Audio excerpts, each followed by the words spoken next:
Sal Benz. Live when the mic snap. Justin. In the cut, bring the fight back. Windy City talk, turn it down, that's that. Welcome to the show, it's Bulls on Tap. Bulls on tap, pull it up, press play. Chi-Town talk, we can run it all day. From the tip-off buzz to the post-game rap. If you rock with the Bulls, you rock with Bulls on Tap.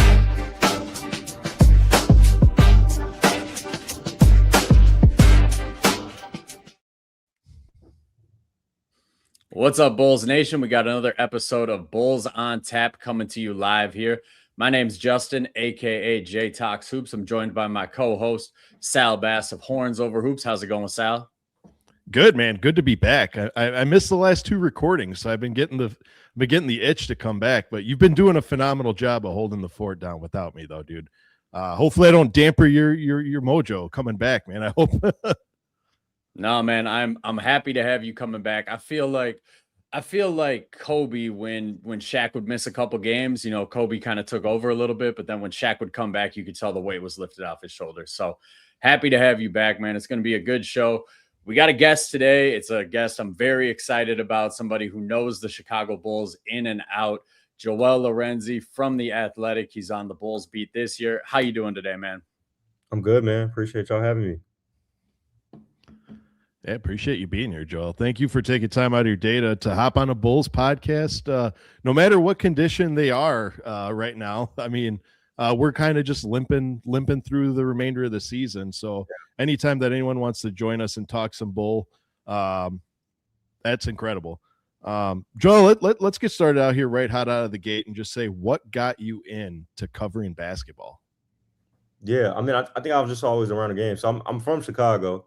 I grew up on the west side. I went to Whitney Young High School, and at the time I was there, like I was a freshman. Jahlil Okafor was a senior. So like since a kid, like I always knew like high level basketball. Like I was around pros since a kid. I went to Mizzou with Michael Porter Jr. Fresh out of college, I interned in Houston and Indy. I was in Indy when the Pacers traded for Halliburton. I was in Houston the year they drafted Jabari Smith. Like I've kind of always been exposed to basketball, and I think you know, my career ended short just because I was short. I had like a growth spurt like when it didn't matter. But you know, like all my friends went on to play college hoop. Like it was just, even if I didn't want to be around the game, like it was kind of forced upon me. Like there was a good time, like when I stopped hooping, like I didn't even want to watch basketball because, you know, you're bitter or whatever, and like all my friends just like reeled me back in. And so I don't even know that I necessarily wanted to like write about basketball. Like I kind of wanted to be like, I wanted to be like Stephen A for real, which is like outlandish to say right now, but you know, Stephen A wasn't always this way. I'm sure y'all remember. Yeah. And you know, like I it occurred to me at some point while I was in college, like Stephen A was a writer, a revered columnist for decades before they let him get on TV and say whatever. And so like I kind of knew like, all right, if I want to get on TV and say whatever, like I gotta write. And it just worked out. Like I fell in love with the words, and we're here now. I mean, I graduated 4 years ago. So it all happened fast. But I kind of always knew like if I was gonna be a sports writer, like basketball was what I wanted to be around. I was never a big football guy, and from then on, like, you know, I didn't watch baseball like that. Like basketball has been my life forever. One thing I've always wondered when it, go ahead, Sal. Where'd you graduate? I went to Mizzou. Mizzou. That's right. Okay. MIZ. Now, one thing I've always wondered when it comes to sports writers is obviously you grew up around the game. You grew up loving the game. If you grew up in Chicago, you probably grew up a Chicago Bulls fan. Once you start writing, does your fanhood kind of like take a back seat? Do you stop becoming a fan of teams? Are you more just a fan of basketball? How does that work? I can't speak for everybody, especially in this age. It can be egregious to some of the people that wear their fandom on their sleeve. I gotta say, I was not a Bulls fan growing up. Like I appreciated the D Rose teams. Don't get me wrong, but like I was a Laker fan growing up. Real Okay. spill. I was a Kobe guy. I was a Kobe guy. And it was pretty easy for me, low key. I mean, at Missouri, University of Missouri, there. So I didn't even notice when I went there. I mean, I knew they had a decent J school, but they're actually like they're revered as one of the top 5-ish journalism schools in the country. And when you go there, they got this long lineage of people who went there. I mean, the Wright Thompsons, Seth Wickershams, they got this long lineage of like authors, writers, like some of the best writers of our time. And it's almost like boot camp. Like they drill into you pretty soon. Like, yo, whatever you followed and whatever before you got here, like kill it, dead that, and you get good practice. You're around like I covered Mizzou men's basketball when I was there. I'm trying to think who was on the team, like Drew Smith, Kobe Brown. Like it was a real unorthodox team. But I was pretty. My Lakers fandom by then was like pretty loose. That was like the Russ teams. Like when they traded for Russ, I'm like, it was easy for me to separate myself from that. But yeah, I mean, I like I said, I can't speak for everybody, but like I've been so far removed from fandom for a long time that it allows me to really appreciate the game and cover the league at the lens I do now. Because now I'm kind of like, branching out, and I'm not just doing Bulls. Like before I got to cover the Bulls, like I was doing Thunder for 2 years, and I'm in the OKC right now, and OKC downtown hotel right now. I was at that game last night, and the only way, I mean, it seems to me, if you're on either the Thunder or Nuggets beats right now, because I can tell you, fandom bleeds through a lot of these reporters involved in that series. The only way you can appreciate Shea and Jokic simultaneously for what they are is probably if you had a upbringing like mine, and those two dudes are great. I mean, this is a moment, man, and I've been able to appreciate stuff like this for a while just because of the kind of experience I had at Mizzou. For sure. You say you were at the game yesterday? Yeah, I was. Yeah, I wrote off it. So tell me what it was like then watching Shea make history and get that 126th, if I'm not mistaken, 20-point game consecutively. Just like go ahead and describe like what was the experience? What was that stadium like? Because it had to be absurd how loud it probably got. Yeah. I mean, that's arguably the best crowd in the league. Like they're just so good and they care so much out here, man. And honestly, like it took those final 2 shots from Shea for those who watched the game. I mean, he basically hit 2 game winners in the final 15 seconds. For those who watched the game, like it took those 2 shots for me to come around to what he really did. Because being around him, I've covered Shea now since 2023.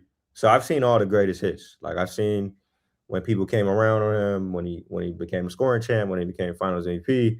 I've seen a lot of good Shea games. I think that might have been his best regular season game ever. And I think you felt that by the time he hits the 2 game winners, but then you look at the box score and you're like, yo, 35, 15, which is a career high in assists, 0 turnovers. He's a rebound shy of a triple-double, which triple-doubles are not his thing.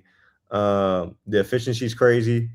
It was not only one of the best matchups I've seen ever, and with my own 2 eyes, but like that was one of the best individual performances, maybe the best ever that I've seen. It was crazy, and to be there, like you felt that off rip because that matchup is so juiced. The Nuggets and the Thunder, like every one of those games, it could be, March 2nd or January 5th or whatever. Like it's juice behind that matchup. It was incredible. Yeah, because that could very well be Western Conference Finals right there. It could, and it probably should be. But we haven't seen Denver at full strength. I mean, that was as close as they've probably been in a while. But then again, like Peyton Watson is like a completely different player now, and they didn't have that wrinkle in the playoff series last year. So it'll be fun. I hope they're both healthy for sure. So this was your first year on the Bulls beat, right? Yeah. I got hired. Yeah. I was with the Oklahoman up until the parade last year, and then I got hired by the Athletic in July. So yes, my first season. Yeah, I heard you on. I think the Athletic preseason they were doing like quick 20-minute pods on every team. with every beat writer, and that's like where I first heard you, first kind of discovered your work. What's it been like your first year on the Bulls beat? Has it been like in this big market? Has it been a little bit different than being in Oklahoma, or how's this fan base been?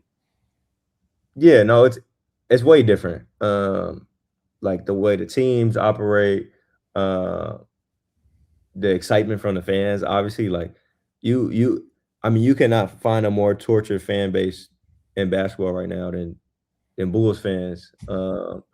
And like a lot of them have like justified apathy, but a lot of them still care to a degree that I'm like surprised about. But then again, like, I caught the Thunder like when they were just coming out of like the tank era. And they turned the corner so fast, but like people really cared. Like, dude, they were playing like, I mean, some of the names you look on those like 20-win season teams, we're like, dude, like who are these people, right? And like people really cared out here still. And I get the sense like Chicago fans. I mean, I grew up around Chicago fans, right? And people just care anyway about the product, and maybe you could argue that's part of the issue. Um, but yeah, it's been too long since there's been a real product to root for, and I think you felt that a lot of the season. And that being said, like it's hard to not write about them without being critical. Like it's just the discord and the operation, how long they've kind of been at this juncture, the fact that they took a step back, and I mean, it was the right thing to do because Lord knows it was going to be difficult to sit through another year of Kobe White and Vooch and Ayo. That being said, like it hasn't been an encouraging step back, right? So it's just for me, it's like going on complete opposite ends of the basketball spectrum. Like the unrivaled defending champion who looked like, as of last night, they're once again in a tier of their own, and then the Bulls who like the Kings are tanking better than them, So I say that after the Kings beat them the other night. Yeah. So I'm going to piggyback off of what you said there about like how it was just rough watching the team last year. So being as though you covered the Thunder, you got a good look at Josh Giddey before us Bulls fans got a good look at Josh Giddey. Can you like kind of walk me through what you've noticed about his development? Like, what did you notice? Not necessarily just what he took from the Thunder and brought it to Chicago, but what did you notice about his growth as a whole? Yeah, he's a better player now than then. That's not questionable. He's a better standstill, spot up guy, which was like one of the developments that needed to happen. If you were even going to project him as like a remotely important player for like a serious team. It's also still clear that he needs the ball in his hands, which you can decide at this juncture what that means for your team and how far that gets you. Then again, with him being the lead ball handler, like Shea was clearly the alpha, and the Thunder weren't going to budge off that stance. And so we've kind of yet to see. I mean, we've yet to see like a carefully built team to the degree Josh Giddey needs around him. But then again, I don't know what that build looks like yet. Like it might be such a carefully built roster. It might be improbable to build. And you have to wonder if this is the front office to build it, right? I mean, the only two people I know that can really build that sort of, this theoretical roster are like, Boston and OKC. And OKC obviously had different priorities, right? That's one of the two front offices that could pull off the unthinkable. And so Giddey's a better player right now, obviously. But he's also I'll in fairness, like he's missed. There are components for a ball handling guard that he's missed, that he's never had. Like he's never had a real roller. Like he barely played with Chet, and Chet's taken on so many different roles in his young career. Like he never played with Chet, the lob threat. Like that was not a thing. Chet really became a lob threat when they acquired Hardenstein. And so Giddey, to this point, I will argue, has not played with a real screener. He played 10 games with Zach Collins, which is like That's not a real sample. Nick Richards is what he is. He's 28. He's probably a third string center on a series team.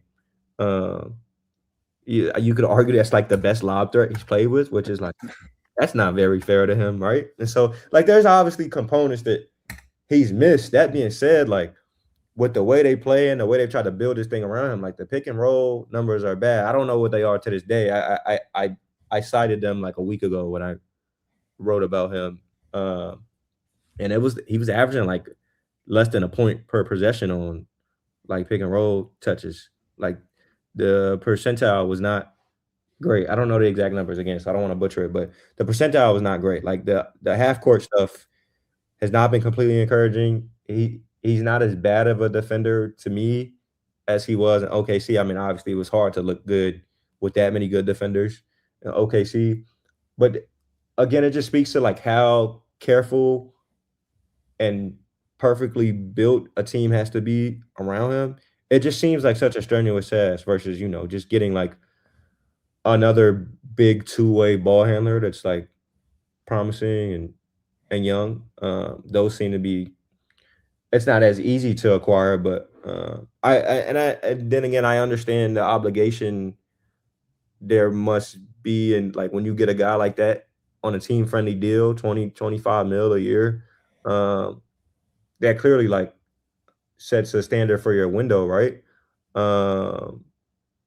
Because like you kind of have to make use of such like a monetarily friendly deal. I don't know. That's why I said I don't know how you guys feel. I imagine that's influenced the decision making so far, which feels like from the way that the offense has been built to some of the decision making, like it feels catered to him, which I imagine is influenced by the contract. Yeah, that was one of my things I was saying during the trade deadline. I was saying they should chase a bigger name and a guy who has a bigger contract. Like I was using Zion Williamson as an example. And I was saying they should chase him because Giddey is on a relatively team-friendly deal. So I was comparing it to like a rookie scale salary in the NFL, which kind of made the Bulls taking a step back annoy me a little bit because to me, you're wasting a year where you're having this guy at a value pick. So now instead of having him for 4 years on a contract where you can build around him a little bit more, you're taking a step back and now it's just one less year that you can really take advantage of him. What did you think covering the team of what they did at the trade deadline?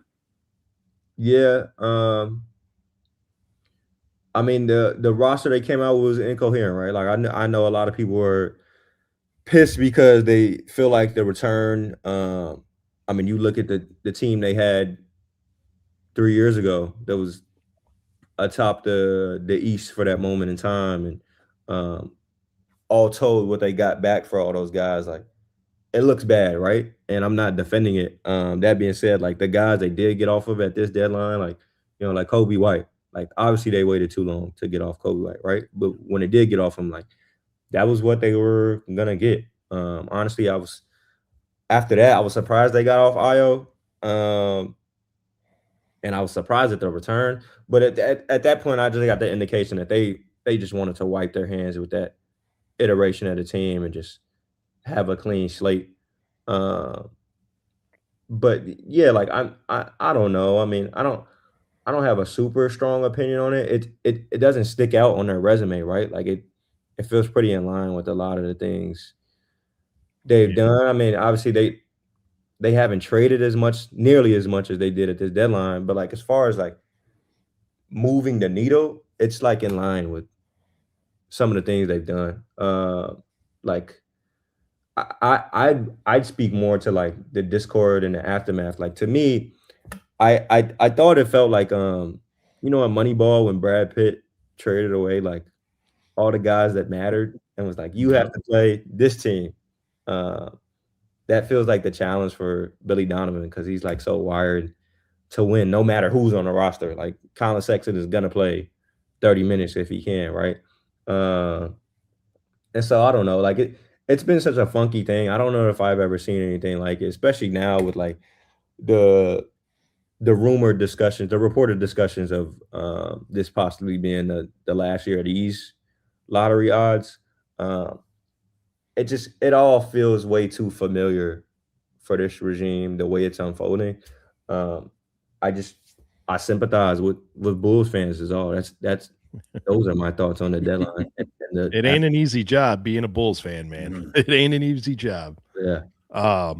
Joel, I wanted to touch on it because we did bring up the trades, and one could argue this was probably one of the most active trade deadlines in the Chicago Bulls history, at least of my 30 years watching the Chicago Bulls. Yeah. Of all those trades that we made, did any of them at all spark any sort of okay, that makes sense to you, or were they all just salary dumps, so to speak? Yeah, I'd lean the latter. I mean, I thought the half that like cater to that sort of window they want to get into, which is like anywhere from 19 to 23 age wise. Like there's encouraging signs there, but also the guys they got, like like Leonard Miller. I like to see what's there with Leonard Miller, Rob Dillingham.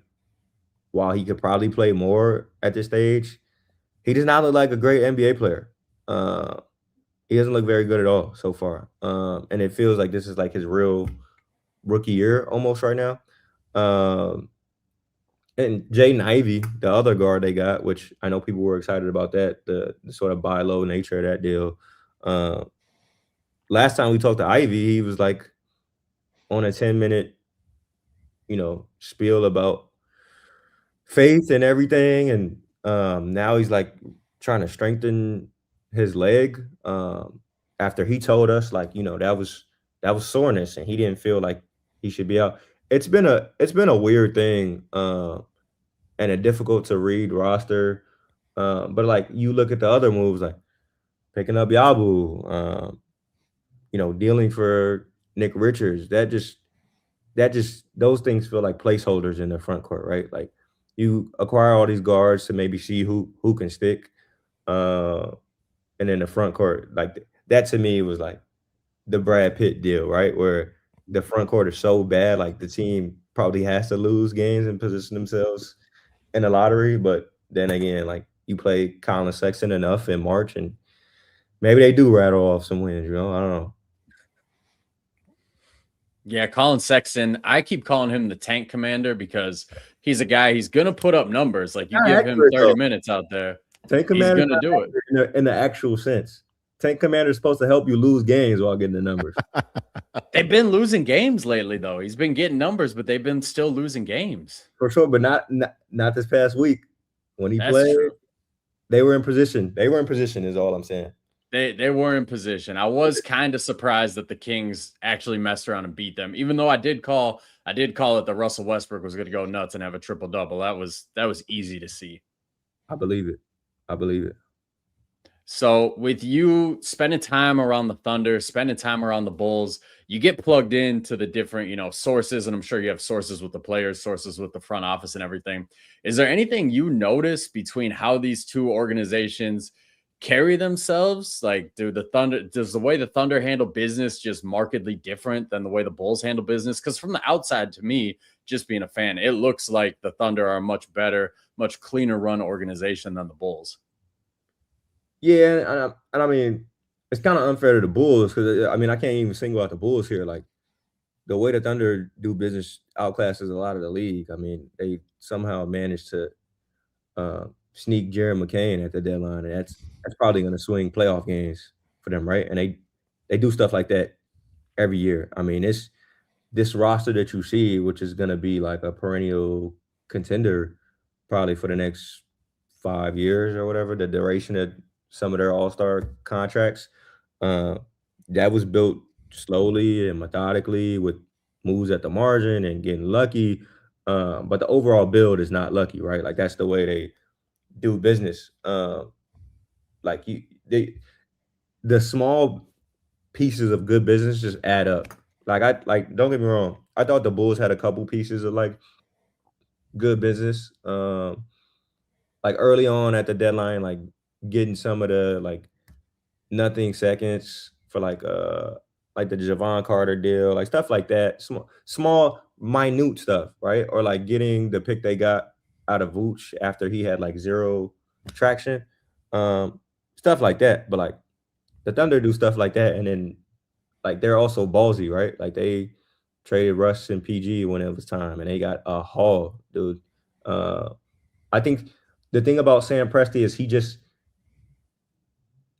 he knows how to manipulate desires. I think like he really know that part of doing business. Like, I know a lot of fans like to talk about like, oh, so and so got fleeced, and I think Sam Presti does business in a way that just he makes people want to come back to do more business, but he also somehow always comes out on top.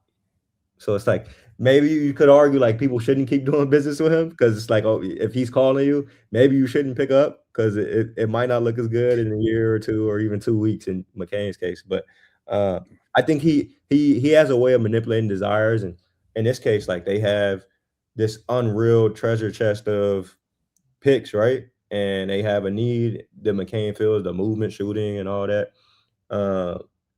And they catch a guy in Daryl Morey who's like, yo, I'm low on McCain right now. We're never if McCain is gonna be this guy or whatever they thought his ceiling was, we're never gonna get a first and all this capital and whatever for him like we are getting offered right now. Sam just knows how to cater to desires. I can't speak to how the Bulls do business all the time, but it just doesn't seem like the conversations don't always train that way. If the conversations are being had, right? Like I know I can't speak to because Presti obviously didn't have Vooch and DeMar and all these guys. Like he didn't inherit that build, right? But I imagine like that's a ballsy dude. Like when it came time to tank and do what it did, like he did it. I mean, he did the ballsiest stuff possible. I just don't know that this front office has that kind of conviction, and it's so different. And then like as far as team building goes, like the use of two ways as well, right? Like AJ Mitchell might be the best contract in the league. That guy's like one of the 5 most important Thunder players right now.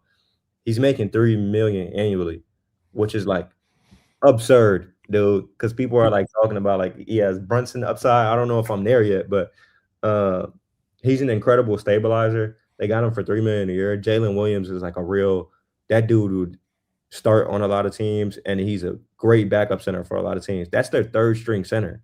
He makes $8 million a year, and he's helping them defend Jokic in a playoff series. They do stuff like that all the time. And as far as two-way, like AJ, what I was saying earlier, AJ Mitchell started on a two-way for them. Like they traded one of their shooters who didn't even play to move up to draft AJ like 40th in a draft a couple years ago. You traded Lindy Waters for the chance to draft AJ Mitchell, right? I just don't think as far as chess and checkers, I don't know that AK is playing those kind of games. I mean, as far as the minute details, like Sam's just so ahead of his peers, man. And the use of two ways, like they've converted so many guys into like real rotational players out of that. I just don't think the Bulls use their farm system the same way. At least it doesn't appear like that. But then again, the Thunder are in a class of their own as far as that too. I mean, they groom Mark Daigneault the same way through the G League. So the differences couldn't be more vast. But you could probably point to you could blindfold yourself and throw a rock and you'll hit so many teams who don't move the way the Thunder do. Facts. Joel, you knew this. You probably knew this question was coming, considering that you are you cover both the Thunder and the Chicago Bulls. We just touched on teams getting fleeced in trades. Yeah. And one question I got for you, because it always boggled my mind. It's always played a big role in my mind, is what did you think of the overall Josh Giddey for Alex Caruso trade? Because in all my years of following sports, never have I ever seen a trade that just works so perfectly in the favor for both parties, where you really can't say one team got quote unquote fleeced over another. So just talk me through the atmosphere of that and also what Alex has meant for this Thunder organization. Yeah. I think you're mostly right. Like, I think when the Bulls traded for Giddey, it was like it's another buy low thing, right? And what you're getting, what you're guaranteed is a guy who at the very least raises your floor to a certain degree. And if Billy Donovan is your head coach and you want to win a certain amount of games, even if that's 30, 35, like a something that you're not like drinking yourself to sleep over, right? Like Josh Giddey probably gets you there as your orchestrator. He's a floor raiser. Like we're not talking about a ceiling raiser. He's not that type of archetype. I don't think you're looking at more like a Chet Holmgren, like those certain archetypes were like a shot blocker, like somebody who puts you over the top once a build is mostly complete.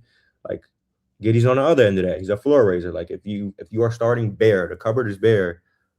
He probably helps you get there. The PRA is there.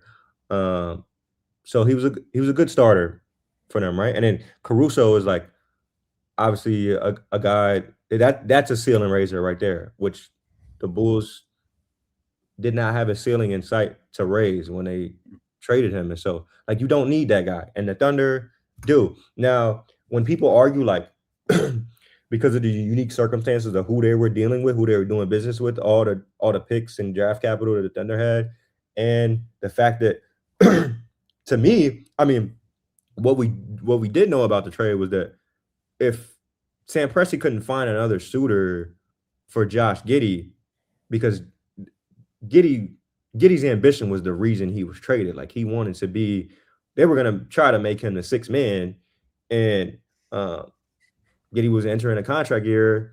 That's not what he envisioned for himself, right? And obviously this year he started off with some fringe all-star talks. Like I respect that, right? But that being said, like if they wouldn't have found a suitor, like I'm pretty sure he would have just started camp with them again, and they would have tried to make it work. Like I think Giddey would have just had to stomach that. So that being said, like to me, that says that Caruso was the guy for them. Like that because of the focus on a guy like Caruso as a ceiling raiser. Like, yo, we need this archetype, we need this level of winner, this veteran leadership for a team that had almost no playoff experience. I mean, their only playoff experience with that roster, the bulk of that roster was going to the second round and losing to the Luka Mavs. Like that, they had virtually zero playoff experience, and Caruso obviously adds so much for them. He was just such a perfect storm for all the boxes they needed to check. To me, it seems like if you're in that position, you know they have this guy in their line of sight. Like maybe you weasel out some capital for those reasons. So I get when people argue that, but that being said, like overall, like I thought the trade worked out for both sides. Bulls get a floor raiser, which they needed from starting bare and changing direction, and the Thunder got the guy that helped them win a title, which I know is going to sting for Bulls fans. I mean, Alex Caruso all year, I don't think he had a 20-point game in the regular season, and then he has like 3 in the playoff, 2 of them in the finals. Like he's just that type of player. But what are the Bulls going to do with that type of player, right? So it is what it is. I thought, to your point, Sal, like it made sense for both sides. Love it.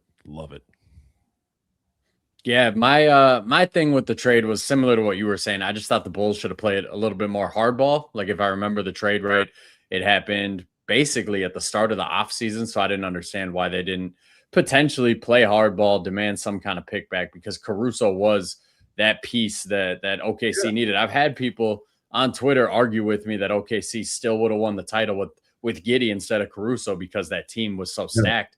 No. I don't think they would have. I don't think they would have overcame Jokic. I don't think they would have even overcame the scrappiness of that Pacers team in the finals if it wasn't for Caruso. Yeah, I mean, if you literally swap their places, I mean, this is like all hypothetical, right? But I can tell you what happened in the Dallas series, and I can tell you what happened last postseason. In the Dallas series, the last one that Giddey played with them, Giddey started the entire year, and Giddey started all but like 2 games. Game 5 of that Dallas series and Game 6 of that Dallas series, where they had to insert Isaiah Joe and finally come off with the idea like, okay, Giddey can no longer start for us. We're having these slow starts. Dallas is putting a big on Giddey. It was what it was. The cross matching was like inevitable and difficult to overcome by then. So like you're neutralizing all the threats to OKC, because OKC, before they even acquired Hartenstein, their thing was like, you had the cross match with Chet because Chet was such a good stretch 5. You had the cross match as a team, and it put you at a disadvantage if you were the opponent already. Giddey neutralized that. And so, like, by the end of that series, I think they knew, like, this is, if you're not going to come off the bench for us, because you kind of have to stagger him with Shea at that rate.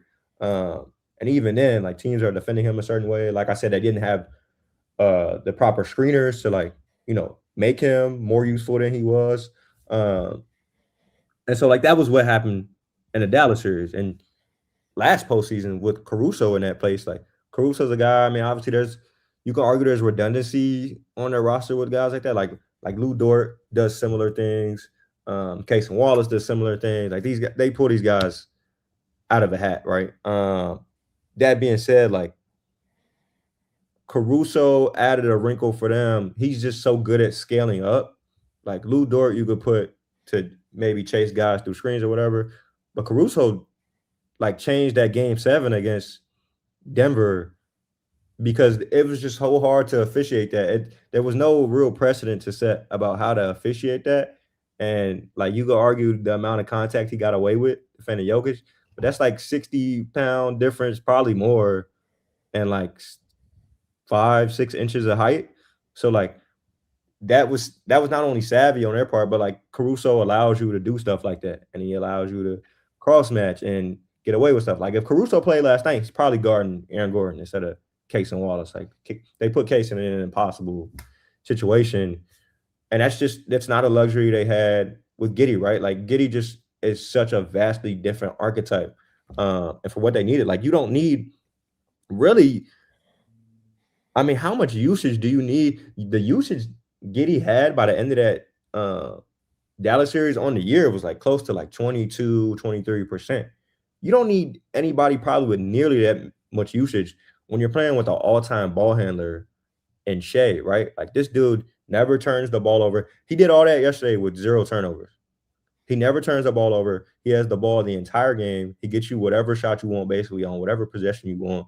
The doubles don't matter anymore. So like, why would you need another ball handler with that much usage as Giddey, right? Like at that point, all you need is like secondary ball handlers, like a J-Dub who can like withstand pick and rolls, or like a AJ who can get paint touches when you need to like attack gaps in certain defenses. Like the Giddey thing ran its course alongside Shea, right? So I'm with you, man. I mean, for people to say like they could have kept Giddey, like the teams would have kept defending them that way. And then you're talking like let's say they get to the conference finals against whoever, they get past that second round threshold with Giddey.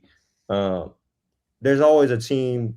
I mean, the more tape there is on you, the harder it is to advance, right? Like I'm of the belief that they would have just kept scheming for Giddey to the point where you probably couldn't play him nearly as much. I mean, he barely played by the end of that Dallas series. Yeah. Joel, this is going to be another question that I'm sure a lot of people saw this coming. The OKC Thunder have a lot of first round picks. I mean, I think they have between 14 and 15 first overall picks or first round picks over the next few years here. And 3 of them alone this season, I believe, I'm not mistaken. With that being said, with such a powerhouse team right now and such a powerhouse, they got a full head of steam looking to possibly win another championship. Walk me through a little bit how well they're set up and what their realistic plans that your opinion is that they can do with these first round picks, because we live in a very real world where this team can mess around and win the NBA championship and then go draft a top 5 pick in the next draft. So walk me a little through how well they're set up with these picks and realistically what they can do with them. Yeah, I don't know the exact count of all their picks over the next few years. I've been around the Bulls too long, but like I know they have the potential to have 3 picks in the top 15 this year. It depends on the way the pendulum swings with like Philly's one of the protected picks. Utah is one of the protected picks, which is why they're doing like some of the most egregious tanking you've ever seen. Because that's like top 8 protected. And I forget the other pick. But it's like potential for, I think it's the Clippers. Yes, Clippers. And so obviously that was a point of contention early on because I mean the Clippers just reached 500, which is like you've never seen anything like that because the way they started was like people were like sure that the Thunder were gonna be able to decide between AJ DeBansa and whoever else. But yeah, like you're gonna look at that's what we're talking about this cycle, right? But you're gonna look at the picks they have moving forward. They still, I believe, have some Dallas picks Like the thing they do, the thing Sam loves doing is getting in as a third or fourth team on a deal and like helping you facilitate something and getting like they help. People were pissed after the second round they lost to Dallas because Daniel Gafford was part of the reason why like their center rotation got killed. That was back when Jalen Williams was like not a sufficient backup center. I mean, Chet came off the floor and Jalen Williams was 6'9". He's guarding 2 lob bigs. It was impossible. Daniel Gafford was part of that reason. And Daniel Gafford landed in Dallas because OKC helped facilitate that deal. But they also got a first rounder a couple years down the line out of them. And now Dallas is tanking, right? So they're part of the reason Dallas is missing assets. They do this stuff all the time. Like they've got a Denver pick here in the next few years. I don't know that I'd bet on Denver blowing it up so long as they have Jokic or them moving off Jokic. I don't think that'll happen either. But like Sam is just good at getting in on these types of deals, right? That's how well set up they are. Like you're gonna look up the next few years and be like, dude, they got this pick too, they got this team's pick too, and the team is magically gonna blow it up. And I mean, just think of the sheer panic people felt when they realized the downward slope the Clippers were on early this season, like the sheer terror that was running through people when they realized that Thunder had their pick. And so you're gonna see that I think pop up a lot over these next few years, and they got so much cost control in terms of contracts, like AJ, Big J Will, like they paid who they needed to pay, and it's gonna, it'll be a point of contention this summer, like, whether they keep Lou Dort, whether they keep Hardenstein. I think if you have to pick between the two, like probably Hardenstein, he's just so important, and he's an important screener for Shea. But like they've got so much overlap on the roster, like they can just say, okay, well, we've got Case and Wallace, and we're just gonna give him this amount, or they can eventually, let Caruso walk. Like they've got all these different archetypes that work well right now, and so much cost control. Like AJ Mitchell making $3 million a year, and Jared McCain still being on a rookie scale contract is gonna help keep them well fed forever. Aaron Wiggins is on one of the better deals in the league, and that dude would help a lot of teams. Isaiah Joe is one of the best movement shooters in the league. He's on an insanely team-friendly deal. That like these are crazy assets for any team to have, and they've hoarded them, right? So they're just incredibly well set up. Absolutely. Now we are a Bulls podcast. We've been talking a lot of Thunder talk here, so we'll try to bring it back to the Bulls a little bit. I want to get your thoughts on Modest Buzelis because it's split amongst the fan base. Some of them are incredibly disappointed because they had crazy expectations in preseason. Yeah. The rest of us, we like what we're seeing. For me, when I look at him, and it's interesting, you were at the Denver game yesterday. I use Aaron Gordon kind of as an archetype for Modest because Modest obviously needs to get stronger, but we don't want him to sacrifice any of that athleticism. And Aaron Gordon is a guy who's clearly gotten stronger as he's been in the league, but he hasn't sacrificed that athleticism yet. When you watch Modest, what do you see? What kind of ceiling do you see for the kid? Just what are your general Modest Buzelis thoughts? I'm kind of mulling over the Aaron Gordon thing because I hadn't thought about this. My head tells me I don't like it, but I do like the connection in the sense that, like, could he be your third best player on a very, very serious contender? That being said, who's the best player on that team? I mean, the best player on Aaron Gordon's team is, widely considered the best player in the world and one of the 15 best players of all time. And not only that, he's the best playmaking big ever. And so their connection is like absurd. I mean, they like move like telekinetically at this point.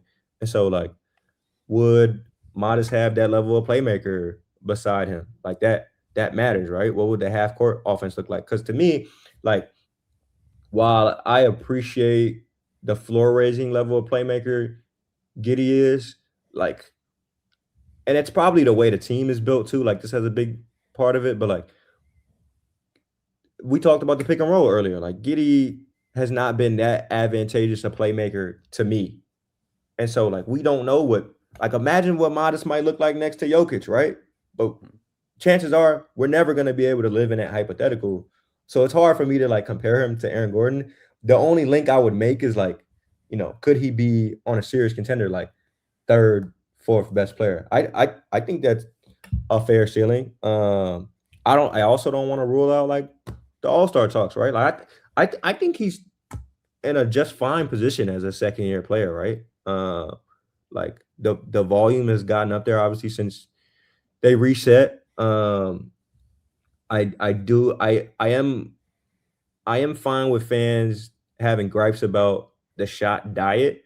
I don't think that he needs to be like Jaylen Brown and like one dribble middies and like probing in the pick and roll every possession. Like that's a bit much, right? Like I know people just want to see like uh an outright like tank, like no rules, whatever. But I also do think there's like some closer middle ground to find. I mean, I don't know the exact numbers from last year, but I think I wrote about this earlier in the year, like December. I think he took upward of like 200 threes last year and like less than 20 non-paint twos, which is like an unreal disparity, right? So I think there's room for like more creation. I do think he's gotten like a decent share of like on ball stuff. The fact that I matter is with Modest is the handle's too loose right now. Um, where I think he's fell short is as a defender, but that falls in part on the staff and the team build because they've kind of teetered him between positions. Well, hey, he starts the year. Can you guard Mobley? Can you guard Paulo? Can you guard these bigger, stronger dudes? And then they're like, oh, well, maybe he's a three. Like there just hasn't been any consistency with his position to really lock him into like a real archetype and role to me. And like the help side shot blocking is cool, weak side shot blocking is cool.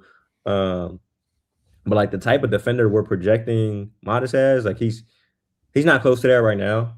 And I do think some of that falls on the team building stuff. But like as an offensive guy, the handle's too loose right now. The shot diet could probably be reworked. That being said, I think he's exactly where he needs to be as a second year guy. As soon as they put like more encouraging pieces around him and this thing, gets the right direction, like I don't doubt that he'll, maybe be their second best player or third best player when they get to like if this iteration becomes a playoff team or something close. I'm glad you mentioned that because my question to you was this: with you saying putting pieces around Modest Buzelis and with us kind of looking towards the future and this season is kind of it is what it is. It's a wash, whatever Bulls fans want to take it as right now. What pieces do you see in the offseason, outside of the draft, of course, as far as free agents and trades that you feel the Bulls could make a couple phone calls and put Giddey and Modest in a position with? What players do you feel like are acquirable and the Bulls should really take a look at? Yeah, that's interesting. I know like the common target is like Tari Eason, which is like, I like Tari Eason as a player. He's a real connective player. Artur says that he wants to build a defensive identity, which is fair. Like you should be trying to, right? A lot of the contenders tanking from a lot of the teams that went from tank to contender, like Spurs, Thunder, Detroit, they started with a defensive identity and built from there and found creators and whatever else. So I think that wanting that to be a direction is fine. Tari Eason helps you get there. I mean, right now I can count on one hand the amount of actual defenders that contenders would maybe take on his team. Isaac Okoro is probably like the only one, especially as like a point of attack defender. Like he's become like irrationally important on this team. So Tari Eason like helps you get there. He can scale up, scale down a little bit, guards multiple positions. Like I get the intrigue. I know Peyton Watson. I saw somebody in the chat say that earlier. I know Peyton Watson is like a common target too.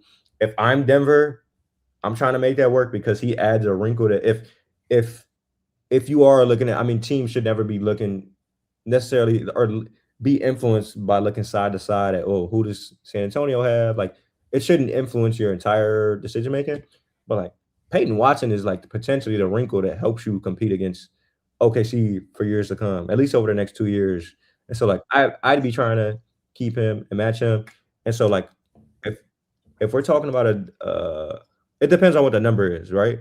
Like if we're talking about more than like 25 million, like, Bulls got to consider like that's just there's a certain range where I stop talking about Peyton Watson, because then you gotta consider too all the variables. I mean, if I learned anything from being around the Thunder, adding one ingredient to the pot changes so much. And if Modest Buzella's development is, one of the things you're trying to cook up, like you got to consider what Peyton Watson does positionally to that experiment, where he puts Modest on the floor, how much usage he takes, what defensive assignments he takes from him. Like that's like a fragile thing to me, right? I'm not trying to discourage people from the idea of Peyton Watson. It's just something to consider. I mean, but those are the only like non-draft guys that at the top of my head come to mind. I haven't got super deep into the weeds on this free agency class or restricted free agency class. But yeah, I mean, those are the two guys that I suppose make sense. I mean, are there other popular names that are out there? Walker Kessler, he seems to be a popular name. Walker Kessler, yeah, that's fair. Big is probably the direction they should go, and he's had such a strange career in Utah. Obviously, a good player, but that would be, I actually, now that you mention it, out of that list, it's probably top target. I mean, the thing that was most difficult to watch about the Vooch iteration was the clear black hole the rim was in terms of rim protection. All these great teams start with rim protection, and that's the great teams have like 2 rim protectors. Like you have lineup versatility, but at the very least you have to start with one. And I've kind of been, I know it's low leverage basketball, but like I've been encouraged by the shot blocker Jalen Smith has been as of late, and so like maybe you slot him into a actual, because I think he's a tweener still. He's not a 5. So maybe you slide him into a Walker Kessler open stretch the floor. Like that's not, for where the Bulls are, like that's as encouraging as it's gonna get to me. So yeah, I take the flyer on Walker Kessler. Sure, I actually forgot about him. Yeah, that would be top priority for me for sure. Right on. You got anything else for him, Justin? I did have one more Giddey question. It's kind of analysis that I've had about the team, and you've obviously been watching Josh Giddey a lot longer, a lot closer than I have. But for me, the one thing I want to see him really improve, and I'm not sure if it's a Giddey thing or a coaching thing, I want to see him get better in the half court.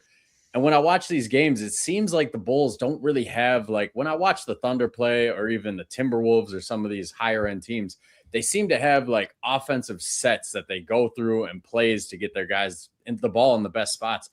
And the Bulls, it seems like they more so just kind of play random basketball, like just roll the ball out and go in the half court, because their focus is the transition with Josh Giddey. What do you think he needs to do to become a competent half court player? Because you're not going to be a good organization if you're not competent in the half court. Yeah, I mean, I think it's a matter of team build to me. It's kind of like you mentioned, like it's like as soon as they acquired him, it enabled them to go this direction where they want to even speed up like half court possessions, like make it so that they don't really have to settle for like most of the shot clock in the half court, and then they want to run most of the time because it caters to his strengths, right? Like by the time OKC became a really truly good half court team, again, like Josh's usage was meant to pale in comparison to a guy like Shea. And they've got the lineup versatility where like Josh is not a secondary ball handler. Like that's not the way his game is designed. AJ Mitchell is a secondary ball handler where he doesn't need the ball, and he has the gravity as a shooter, and he is like such an instant paint touch. Josh Giddey, to me, again, he needs good screeners, but he's also like not as easy a paint touch to me as like AJ Mitchell, right? Like the drives aren't as easy and smooth. He's not a guy who relies on burst. He's a lot of angles and positioning and height. And as far as those guys go, like the guys who try to rely on like angles, like he's not the Jalen Brunson. He's not like Shea even does that a lot, right? So I think he just has to master his game, but he also just hasn't had the resources really necessary. And now he also doesn't have like Kobe White. You could argue, even though I thought they were better when they were staggered before, before he got traded. But like Kobe White was maybe the closest thing to a guy next to him with some gravity that could like, if you're gonna rely on angles and driving kicks and stuff, like that helps. But now they don't even have the secondary ball handler to me to help him sort of navigate that process and go to someone when the possessions die. So I just don't think he has the resources, man. But it's obviously like an uphill climb to even make him that sort of player with the way he plays, which is why I think, I mean, maybe it was short-sighted, but I think that's kind of why they built the team and enabled like, hey, we're gonna run, because you kind of know what you sign up for when you get him. Like that's kind of built in. So I'm not sure what it exactly is gonna take, Justin, but I do know they need half-court guys. Like the roster is just not built to cater to him as much as they went out and said, hey, we want to enable this fast play and stuff. Like they just don't have a real NBA roster right now. Fair, very fair. Very fair, yeah. So here on Bulls on Tap, we close every episode with 3 different segments. We do a segment called On Tap or Totally Crap. I'm going to give you a statement. If you agree with it, you say on tap. If you disagree, totally crap. You can expound on that point if you want, or you can just leave it. And then we open it up to the mailbag. We got a lot of good mailbag questions for you. And then we close with random bull of the day. So if you're ready, man, we could play on tap or totally crap. Let's do it. I hope there's a Joe Cowley question in there. Oh, bro, we got plenty of Joe many. Cowley. We got plenty of Joe Cowley. I started a lot of good comments about Joe Cowley. What do we got? 4 today, Justin, on tap, totally crap? Yeah, we got 4. You want to read the first one? Absolutely. All right. Number 1, and probably the most loaded question of on tap or totally crap, will be the Chicago Bulls will be a playoff team next season. What's the non on tap option? Totally crap. Totally crap. Yep. That's pretty All unanimous. Right. Yep. Question 2 here. The on tap or totally crap, the Bulls will move up in the draft. Totally crap. Kind of figured it would take some. After seeing the amount of minutes Colin Sexton played the other night, I'm just not convinced. It was already an uphill battle. I mean, it would have took like some Utah Jazz level maneuvers, like some really intentional stuff, and that's just not happening. I mean, it's not going to happen with the staff. It's not going to happen with these players who are like trying to audition for their next jobs or staying around. Sorry about that. So yeah, I just, it's totally crap to me. Like it's just such an uphill battle when you start at the deadline, and he's like, this is the most egregious we've ever seen tanking, Mm-hmm. So I think they're pretty locked at the 9-10. It's going to be pretty difficult. Now, do you think they could potentially use some of those second-round draft picks to move up in the draft once the lottery standings are finalized? I don't. I do think the most valuable pick they have is that one they got in the Vooch deal.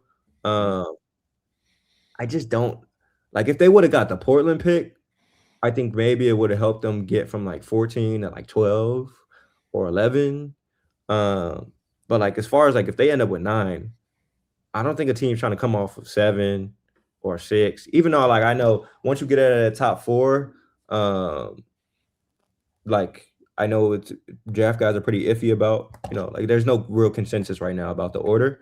Like I just don't think this is a draft people are trying to really maneuver out of, from what I understand. Like it's just such a good draft. Like nobody wants to be the team that says, well, hey, we traded out of 6 when we could have had, I don't know, like I've heard mixed things about Acuff, but like say what you want. Like he's had a great season. He looks like a good facilitator, not the best defender or whatever. Like if he becomes like a real offensive stabilizer and a point guard, you don't want to be the team from where I sit that says, well, we could have had Acuff at 6, but we traded out for 16 or something like that. So I don't think it's likely. Not with their seconds either, especially. Yeah, I like it. Very good. All right, Joel. One thing that this Bulls roster was lacking this season was an all-star. That being said, on tap or totally crap, the Chicago Bulls will have an all-star on their roster next season? Totally crap. I just think, man, you guys are putting me in a tough position. I think it's just so I mean, you got to think like, because this is also voted on, and like, I know on the media side, uh, like there's a certain threshold of winning that needs to take place. Uh, I remember this was a point of contention with Trae Young for a lot of years in his All-Star candidacy. There's a certain threshold of winning you need to cross, and the Bulls never seem to be there around the time. Like I thought Giddey had a real shot this past year, but then he missed those few weeks, and it was like the candidacy fell off. Other guys played well, but it was like an uphill thing to me. And fan voting was like never there for him. The coaches also have to vote you in, which I don't know that consensus among coaches is like that he should be in over like even like a Norman Powell or something like that. Like this is not to say he can't get substantially better next year, but like we said, right? Like the roster looks completely bleak right now, and if I have to move off the idea what they can go get and what they have, like, you know, I don't think it's gonna put him in a much better position than he is right now, if I have to speak. So totally crap. Apologies. Man, 3 craps in a row, man. Let's see if this last one will get you at least one on tap. All right. Last one, on tap or totally crap. I'm going to change up the wording of this one just a little bit. Rob Dillingham will have a moment in the NBA. A moment. Define a moment. Like he's going to make a difference on a team someday, whether that's a moment in a playoff series or a moment on a tanking team having a Colin Sexton type run that we've seen the last 5 years. Or the last 5 games. I would never rule that out. Never rule that out. Bones Highland is having a meaningful, like he's a meaningful bench guard for Minnesota right now, who is like in that like second tier of like Western Conference contenders. I never ruled it out. Rob Dillingham has like so much further of a way to go, because I think Bones Highland is like 6'4", and I know Rob Dillingham's listed at 6'3". He's not 6'3".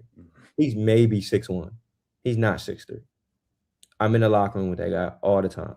He's not 6'3". And so he's also like 175 pounds. There's just so, dude, he's starting at such a, and this is why like the whole Minnesota thing, we could go at length about this another time, but like he's starting at such a vulnerable position because he already needed so much development, and they could never really give him the time of day.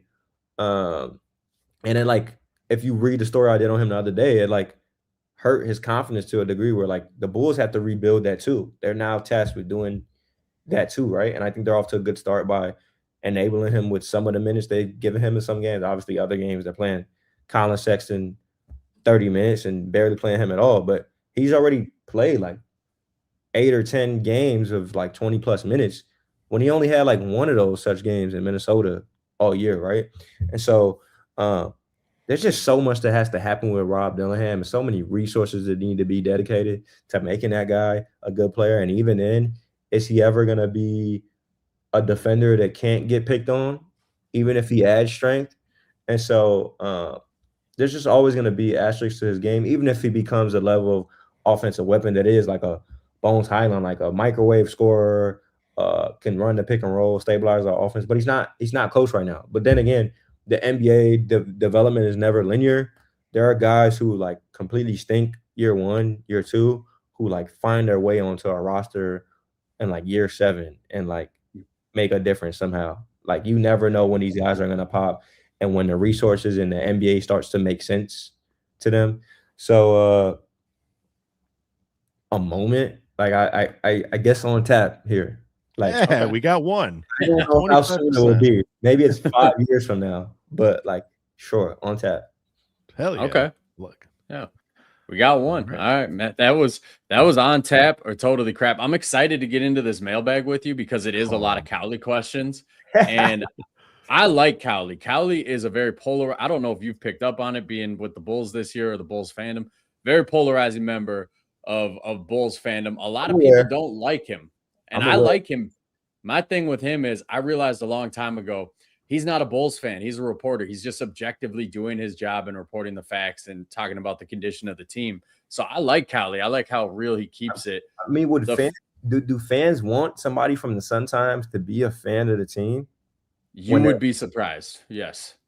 The question I would raise is this: would you want the Sun-Times beat writer or the Athletic beat writer or Chicago Tribune beat writer to be a fan of the team and mushy-gushy with the team when it comes time to ask Arturas Karnisovas questions, when it comes time to ask Josh Giddey why they fell short in a postseason series? Like, that's never made sense to me.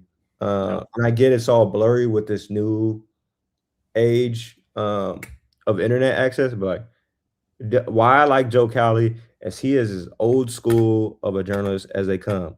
Now, sure, he ruffles feathers on Twitter. He does not look to make friends on Twitter. He is a curmudgeon.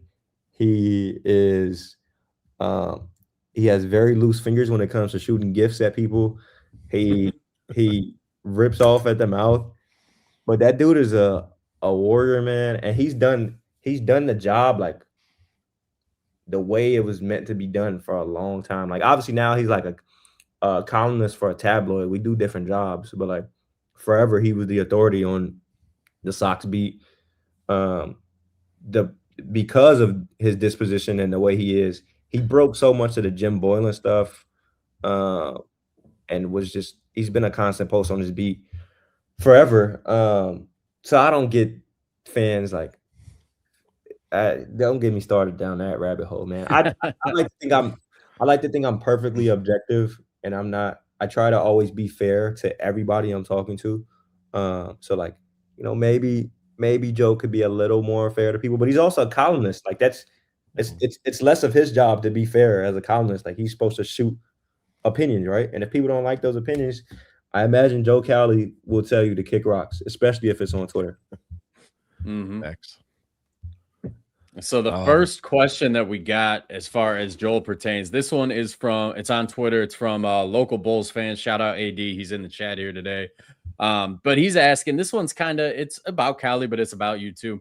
Does being one of the younger members of the beat kind of help you connect with the players a little bit more than like Cowley or Smith? Because those guys are obviously from a different generation. Do you feel like being closer to these guys' age gives you any kind of advantage with the job? In most cases, yeah. Like, I think in theory, you would think like somebody at Cowley's age, like would have less of an advantage or like be disadvantaged or like not be in a position to talk to them at all. But like Cowley actually has like really good relationships with these guys, and like he was really good, especially with the last iteration. I don't know how much he'd vibe with Rob Dillingham, but like, like it just seems like it's hard to not talk to Cowley, to me, because he is so outspoken. He does the job every day. He's gonna get in, get out, do what he has to do. I know he had a really good relationship with Io, which is like, if you're being stereotypical about Cali, this old 60-year-old white dude, like, you would think he wouldn't have a great relationship with some of these younger dudes, especially as young as Io. I think Io's close to my age. He's like 25. So yeah, I think in most cases, like in the Thunder locker room, for sure, like it's an advantage for me. Those guys are all my age. I think it works out in most cases for sure. But I don't think Cali has a hard time getting to know people. Maybe that's more the case for like Sam. I can't speak to Sam's relationships all that well, but like I imagine it's easier for me to connect with those guys. I mean, I've enjoyed covering the new guys. They've been pretty easy to deal with, regardless of how the team looks. Like, I think they just know what it is, and it's honestly refreshing. It's been pretty easy to deal with them. For sure. All right, I got Cowley question number 2. I guess I would just say the Cowley. We got the Cowley corner here. Hell yeah. This question comes from here. I'm gonna put it up on the screen for everyone to see. This comes from a really good buddy of mine. He runs the Chicago Bulls HQ Discord. Guilty. He asks, I heard Cowley got that sleep. Oh, let me put the real question up. What's the over-under you taking Cowley's ankles in a game of one-on-one? I heard Cowley's got that sleeper build, that out of the gym range. So, can we answer Mr. Guilty's question? Who do you got on one-on-one? His build is what it is. He's 60. He's short as hell. He's a frail dude. Like, sleeper build is kind of crazy. I've never seen him shoot a basketball, so I don't know what the jumper looks like. Over under on taking his ankles. I'm kind of like a Josh Giddey ball handler. I rely on positioning the angles myself. I would take Cowley's ankles for sure though. Like there's no way. Cowley's at a point where he needs a screen. Like he needs a screen to get downhill, right? Knowing that about his athleticism, like I just know I'm snatching his ankles, like no question. By no means am I like Kyrie or even Dillingham or something like that, relative to Cowley, but I just don't think it would take much. But you'll be surprised. Hey, Cowley be in that hotel gym, man. He goes on an elliptical for like an hour, bro. Like he's kept himself in shape at his age, man. Man, I'm 37. I need to hit the elliptical even for 10 minutes, man. That man could do an hour. Kudos to him. It's not. It doesn't seem all that efficient to me. I don't know that it's wise for him to do that. But he's a man of his methods, so I never question him. He is who he is. Facts. I'm an athletic trainer. I could tell you it's not that efficient, but hey, he's putting the work in. He's putting the work in. The last Cowley question we got comes from our man Guilty again. This one was on Twitter. He wants to know, how did it feel when you changed Joe Cowley's life by introducing him to Von Off 1700 inspirational work? It felt great. A lot of me and Cowley's conversations couldn't air on the internet. And so like being able to put him on to like rap, like real rap, he talks about like LL Cool J and shit. Like being able to put him on to like modern rap, like the stuff that's actually being played today, it's very fun for me. Like I like when our cultures clash. Like I always try to put Cowley on to like anything modern. He's very much I don't know if he's technically a boomer, but like there's clearly a generational gap between us, multi-generational gap between us. And so it's just fun as hell hearing him tell stories of Cleveland in the 80s and 90s, and I'm trying to put him on a Von Off 1700. It felt good to change his life. I do it all the time though. Like I don't know how much he could talk to Rob Dillingham without me, so fair. All right. I think we got one more question here. This one also is from AD. Get a double dose of AD. And his question is, earlier you said Giddey was a floor raiser. Can Modest be a ceiling raiser? Absolutely, I think he can. With the projected archetype, he's clearly got the 3-point shot diet down. I mean, this is going to work wonders for him, I imagine, down the line as like a volume 3-point shooter if he needs to be that, which is what Aaron Gordon became. Like I said earlier, development is not linear, right? Like for Aaron Gordon to be a truly great Jokic teammate, like he had to round out as a shooter. It's one thing to like have him in a dunker and have him play off certain coverages and like float around to where Jokic could throw him a lob and stuff like that. Like that part's cool. But like yesterday, I don't know if y'all watched the first quarter, that dude had 19 in the first 7 minutes. And he's getting it in every way possible. He's killing mismatches. He's, they want to go under the screen. He's pulling up for movement threes and like standstill threes, one dribble. So like Modest I imagine this part of Modest's career will help him. Because like you look at floor or ceiling raising traits rather, I think for bigs or like front court guys, a lot of it is stretching the floor. Can you kill mismatches? Like things that make you versatile and able to play next to a bunch of different guys. AG has that. Modest is clearly working on the 3-point shot. He'll need shot versatility to me. Like AG, if he had to shoot a midi, he could. I don't know. It's clearly not their best shot in their offense. But like when a possession dies down, like that's what it comes down to, right? Shot versatility. So the 3-point shot, I'm not worried about Modest on that front. The mismatch part, he's a little ways away from, like killing smaller guys, killing guys his size in the half court. Like I think next year this will be important, like finding ways to work his athleticism into the game in the half court and not just in transition and not just when he like backdoors somebody, like finding a guy too, like, you know, maybe they need another playmaker. I mean, the Thunder, what works for them is they don't just, I mean, Shea's become such a great playmaker and knowing when to get off the ball, but Hardenstein is like an incredibly great big man playmaker. Like maybe they need a big playmaker, right? They can help put Modest in those positions. That being said, like he's already got the shot 3-point volume down to potentially be like a AG level, not AG level because AG is great, but like AG type of ceiling raiser. I absolutely think he could be that type for sure. Love it. So we actually got 2 other questions here, Sal. They came on Twitter little later here. They're both broader NBA questions, so I'm just going to combine both of them here. So the first one's from our boy Samity. Shout out Samity, one of the best dudes on Twitter, period. He's asking, are there certain skill sets that this is like pertaining to your enjoyment, not critically, just your enjoyment? What skill sets do you look for in a player that you like watching? You know, like two-way ability, shot creation, playmaking. So that's question 1. And then question 2 comes from our boy Aiden. This one's kind of funny. He just wants to know, what's your thoughts on the Luke Cornett Atlanta Strippers situation? Let's get to that one last. Remind me the first question again. What archetypes do I like? Yeah, like what kind of players do you like watching? Like when you're watching for enjoyment, what are the type of players you gravitate towards? Yeah, I don't know that I have a certain player I gravitate towards. I'm an ardent defender of like the ceiling raiser types, like the Alex Caruso's, Pascal Siakam is a ceiling raiser at this point to me. Any two-way stretch big, which is like that's closer to unicorn than common. But like those guys, free Magic City is crazy. I don't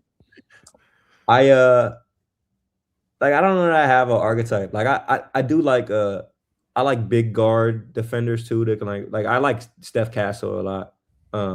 Big guys who can run offense to me, like big guards. I mean, like Shea, Steph Castle, Kay Cunningham, like those types. I love watching those types. Other than that, like if you're good at basketball, I usually like watching you play basketball. Like I don't know that I'm like married to certain archetypes, but like I said, ceiling raisers is like a good class for me. I like to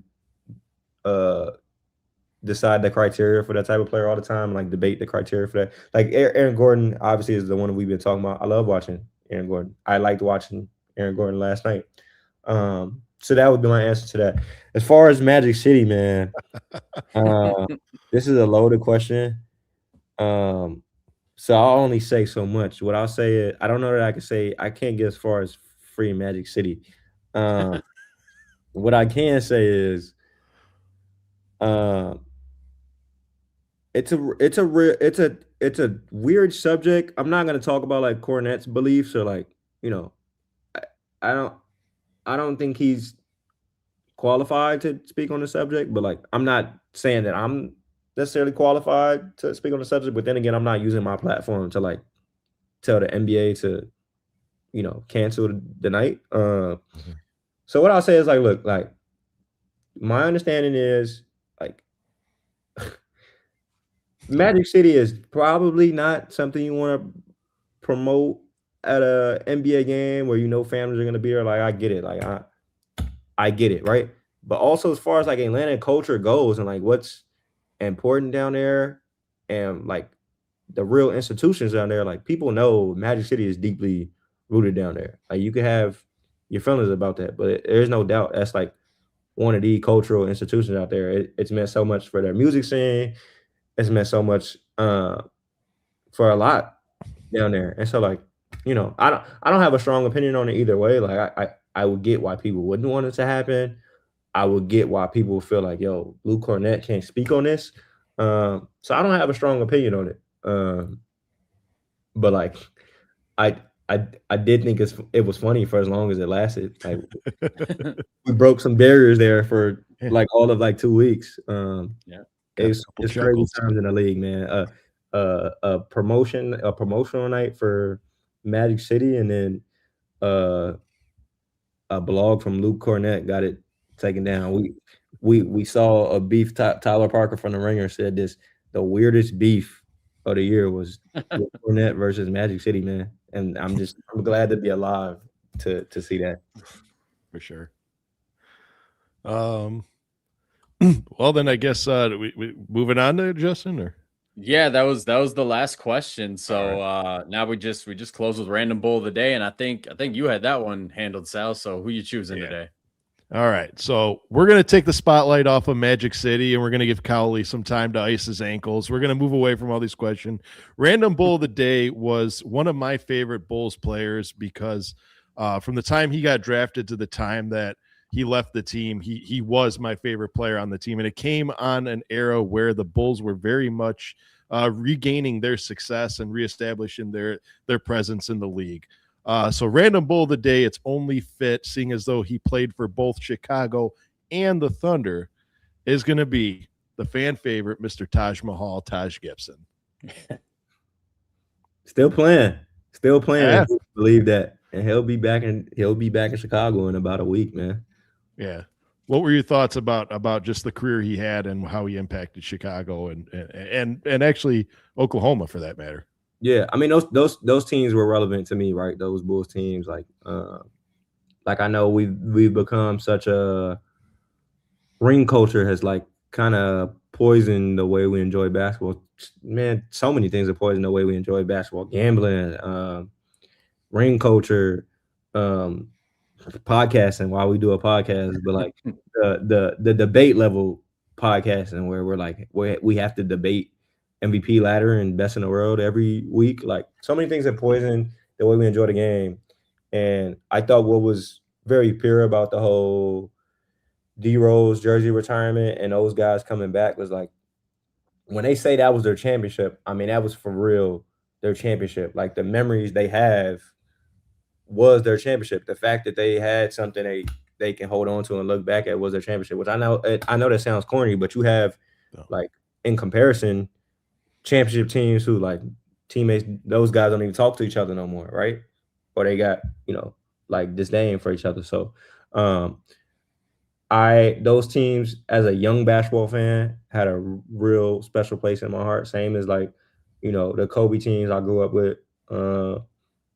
Like they were really enjoyable teams, and Taj, like that archetype is like almost like faded. Like enforcers today don't look the same as they did even 10 years ago, right? So you gotta appreciate Taj, especially like even now, like trying to be back and like just be like the vocal veteran type, which is like the capacity of who he would be at this point. Like there aren't a lot of voices like Taj, man. That's a character right there. So shout out Taj. Facts.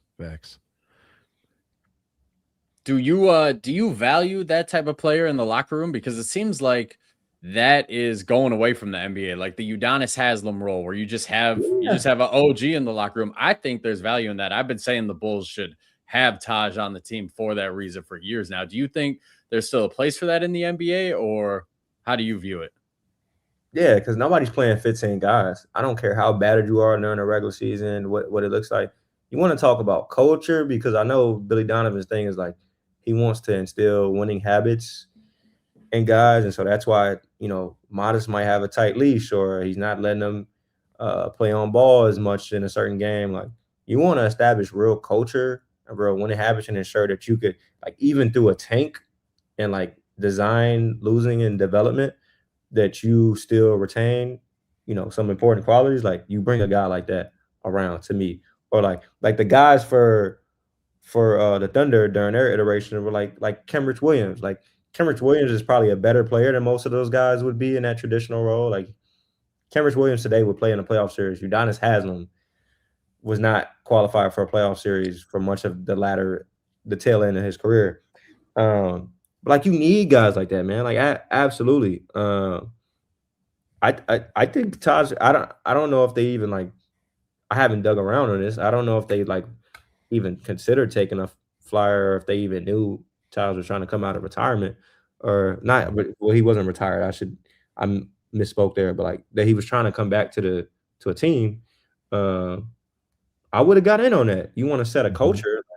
That's a guy who bridges he bridges the gap between everything this regime has been and the last team that people really cared about, right? At least for a sustained stretch.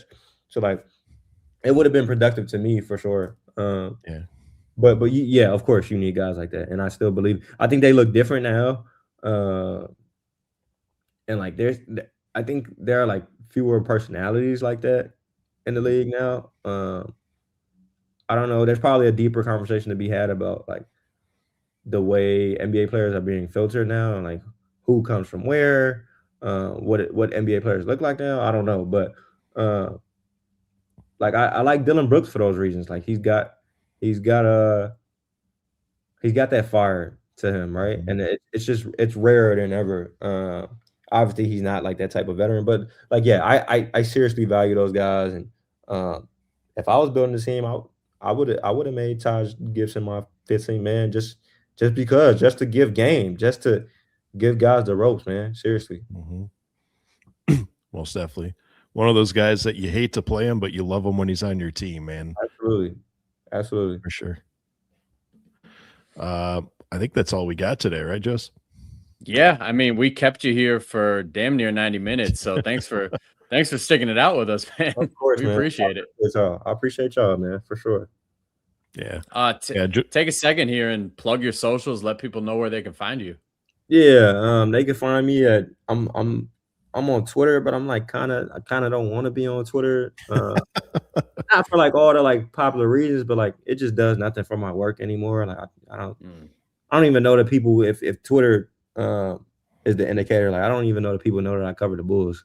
So, like, Twitter is, like, blah, but that's where I am most of the time. So, at Joel X Lorenzi, so Joel X Lorenzi. That's my at on there. Or you could just search my name, which is right there on the screen. And then what else am I on? I mean, you could just find my work on the New York Times at the Yeah. Athletic. So that's what I'm on. That's where you can find me at these days. I tried to do the blue sky thing. I can't do it with all these socials, man. I sound like an old man, but like damn, like to me, like you can't watch these games and cover these teams and be on your phone all the time and be on these social. Yes. So find me on Twitter, man, and DM me if y'all ever want to talk Bulls. Like I answer questions in the DM sometimes. Sometimes y'all ask me some crazy stuff that I cannot answer. Like I'm Magic generally City. easy to reach out to. So not Magic City. I'm down to answer Magic City questions if it come down. People ask me stuff that's like not plausible to answer. So For but sure. reach out to me, Sure. man. Shoot me a DM, whatever. I'm on Twitter for sure. For sure, man. Again, I'm gonna just speak for myself here when I say, Joe, thank you so much for taking 90 minutes out of your day to come hang out with us, man. I learned so much from you. I'm a big fan. I'm gonna go back and read some of your works and really like anyone who takes time to come and sit down with me and chat basketball, like that's my favorite thing in the world. No matter how like good or bad your team is, whenever you could talk good ball with somebody, that means the world to you, man. It doesn't matter what my team looks like. The conversation and just knowing that much more about somebody else's love for the game, that means the world to me, and I appreciate that for you. I appreciate that sentiment. I appreciate y'all having me. Seriously, I enjoy talking ball too, and I frankly I could stand to talk more Bulls, even though it's not a great time to do so. I probably want to get a draft guy in here at some point, uh, but yeah, I appreciate y'all having me. Seriously, For sure, pleasure's ours. What Yeah, do you thanks for got, coming Justin? on, man. No, that was it. Thanks for coming on. Appreciate it. Been a fan of your work all year long, following the Bulls, and hopefully maybe during the off season we can get you back on here when maybe the Bulls start percolating a little bit and making some more moves that we can maybe be excited about. yeah, absolutely. Just hit me. You know where to find me. For sure. Well, in that case, if no one's got anybody else, Bulls Nation, we are tapping out of this episode. Be sure to like this video and give love to On Tap Sport Network. As far as follow Justin, myself, and Joel on all of our socials, and thank you for giving us the platform to address the fans and have this conversation. it really is made better by the fans and the consumers by it. So thank you so much for watching us for the past 90 minutes here. We look forward to seeing you for the next round. We got a game here in a minute, and see Red and go Bulls.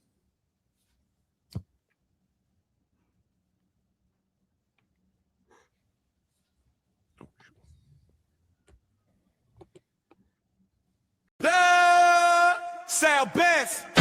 Live when the mic snap. Justin in the cut, bring the fight back. Windy City talk, turn it down. That's that. Welcome to the show. It's Bulls on tap. Bulls on tap, pull it up, press play. Chi-Town talk, we can run it all day. From the tip-off buzz to the post-game rap. If you rock with the Bulls, you rock with Bulls